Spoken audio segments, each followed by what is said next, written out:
We are playing football, also known as soccer. Boo! Don't nobody care about soccer? It is the most tedious of athletic events. It's just people kicking a ball and then pretending to be hurt. I don't like sock her either. I prefer sock him. Get it? I do get it. That's good. Around the world, football ignites the passions of the soul.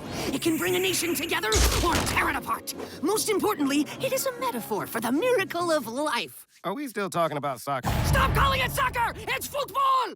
You know, I've always thought there was something sinister about the sport. How can people get so worked up over a ball? It does seem unlikely a dull game could inspire such intense emotions, Robin. What about that time when Cyborg played Duck, Duck, Goose?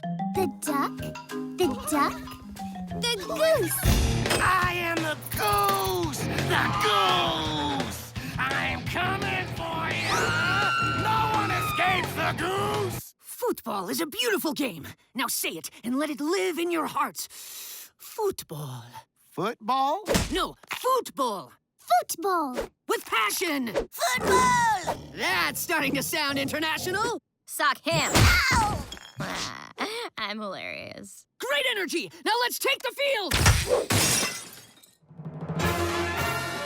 We look like the athletics professionals. Uh-huh. Oh, yeah. I got me some shin pads, yo. Kick me as hard as you can. Seems like a bad idea. Come on. I won't feel a thing. It's shin armor, brah. Okay. I, too, wish to test the shin armor. They're not guarding anything! Not a thing! Ah! Oh, you guys playing sock him too? Cool. All right, enough horseplay, guys. Let's get to the basics. Because no one plays soccer in our country, I've had this ball shipped to us from halfway around the world.